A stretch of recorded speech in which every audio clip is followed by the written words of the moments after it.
दोस्तों सोचो अगर आपको एक ऐसे प्लानेट पर छोड़ दिया जाए जहां ना तो हवा है, ना पानी, ना खाना और ना ही इंसान है, तो सिर्फ खामोशी और मौत का इंतजार। तो आज हम आपको बताने वाले हैं कि ऐसे एस्ट्रोनॉट की कहानी जिसे दुनिया ने मरा हुआ समझा, लेकिन उसने बता दिया कि अगर इंसान चाहे तो साइंस और हिम्मत से मौत को भी हरा सकता है। तो कहानी शुरू होती है मार्स पर। यहाँ पर नासा का एरिस 3 मिशन चल रहा होता है। सभी एस्ट्रोनॉट मिट्टी के सैंपल ले रहे होते हैं। तभी उन्हें चेतावनी मिलती है कि मार्स पर एक भयंकर तूफान आ रहा है जो बहुत तेजी से उन्हीं की तरफ बढ़ रहा है। कमांडर लुइस, जो कि इस मिशन की लीडर होती है, वो इस मिशन को यहीं पर रोकने को कहती है और सभी को रॉकेट की तरफ जाने को कहती है। सभी एस्ट्रोनॉट रॉकेट की तरफ जा ही रहे होते हैं, तभी एक एंटीना उड़कर मार्क को हिट करता है और मार्क तूफान में कहीं दूर जाकर गिरता है। कमांडर लुइस कुछ देर तक मार्क को वहां ढूंढती है, लेकिन इतने भयंकर तूफान में उसका कुछ पता नहीं चलता। वे समझ जाते हैं कि मार्क अब मर चुका है, इसीलिए मजबूरी में उसे वहीं पर छोड़कर वापस चले जाते हैं। स्पेसशिप सही सलामत बाहर निकल आती है और वह अर्थ पे मैसेज कर देते हैं कि मार्क इज डेड। लेकिन दोस्तों, असल में मार्क अभी जिंदा है। इधर हम देखते हैं कि मार्क को अब होश आ चुका होता है। वह आधा मिट्टी में गड़ा हुआ होता है और तो और उसके पेट में एक आयरन रोड भी घुसी हुई होती है। वह जैसे तैसे उठता है और अपने बेस की ओर जाता है और वहाँ पर जाकर अपना इलाज खुद से ही करता है। अब 2 दिन के बाद मार्क की हालत थोड़ी ठीक होती है और उसके सामने एक नहीं अनेक समस्या होती है, जैसे खाने की और पानी की। और उसके पास राशन सिर्फ 1 महीने का होता है, ऑक्सीजन लिमिटेड है और उसका रेस्क्यू पता नहीं कब होगा।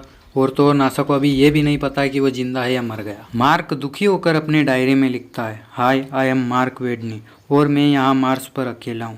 अगर मैं यहाँ पर मर गया तो ये दुनिया का सबसे लंबा सुसाइड नोट होगा। लेकिन मार्क हिम्मत नहीं हारता। बोटनिस्ट होने के नाते उसके दिमाग में एक आइडिया आता है। उसके पास कुछ आलू पड़े होते हैं जिससे वो मार्स पर खेती करने की सोचता है। सबसे पहले वो अपने बेस को खाली करता है, फिर पॉलीथीन से चारों तरफ से कवर करता है और फिर उसमें मिट्टी भरता है और फिर अपने वेस्ट और आलू को मिलाकर ज़मीन में बोता है। फिर वो ऑक्सीजन और हाइड्रोजन को मिलाकर जलाता है जिससे कि पानी बनता है।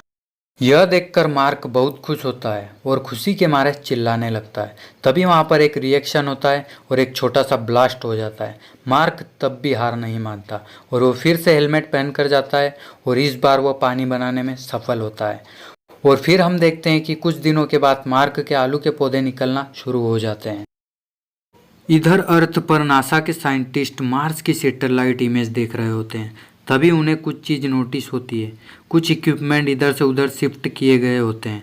तभी वे समझ जाते हैं कि मार्क अभी जिंदा है।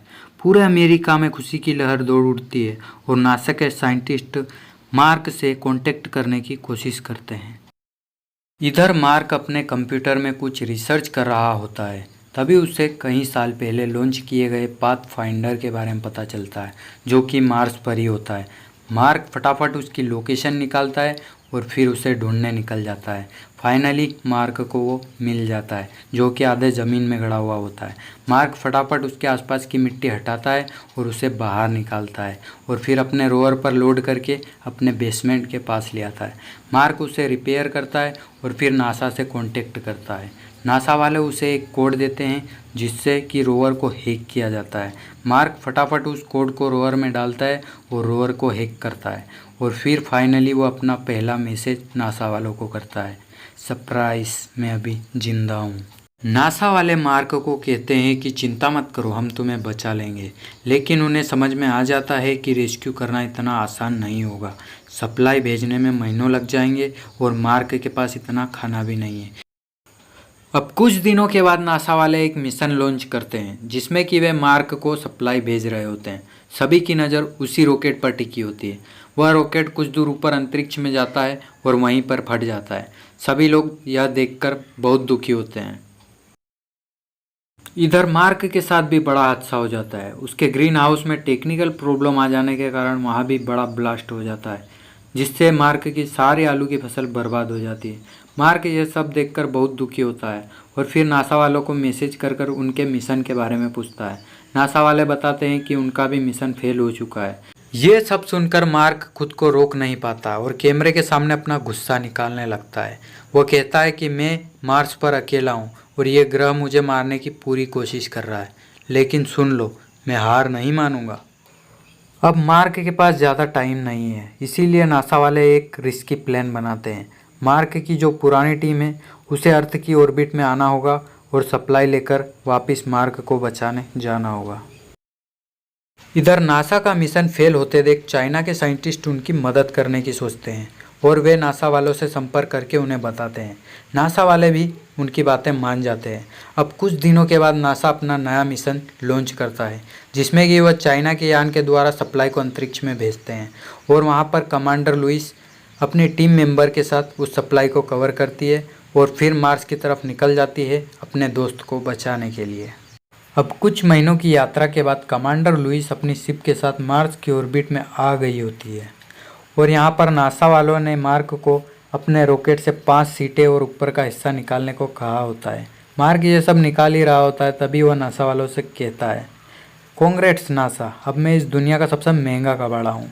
और फिर वह अपनी सीट और ऊपर का हिस्सा निकालने लग जाता है और फिर उसके बाद रॉकेट के ऊपर वाले हिस्से में एक कपड़ा बांधता है, क्योंकि नासा वालों ने उसे कहा होता है। अब मार्क का रॉकेट लॉन्च होता है और कुछ देर में मार्क मार्स से बाहर आ जाता है। कमांडर लुइस मार्क को बचाने का जिम्मा खुद ही लेती है और अपनी सीट पर बैठकर मार्क को बचाने जाने लगती है। कमांडर और मार्क के बीच बहुत ज़्यादा डिस्टेंस होने के कारण वह उसे पकड़ नहीं पाती, इसीलिए मार्क एक रिस्क लेता है और अपने सूट में एक छेद कर लेता है, जिससे कि हवा बाहर निकलने लगती है और मार्क धीरे धीरे कमांडर लुइस के पास जाने लगता है। कमांडर लुइस जैसे तैसे मार्क को पकड़ लेती है और फिर अपनी शिप में ले जाती है। और इसी के साथ हमारी कहानी ख़त्म होती है, एक ऐसे इंसान की कहानी जिसने मार्स की खामोशी में अपनी जीत की आवाज़ लिखी।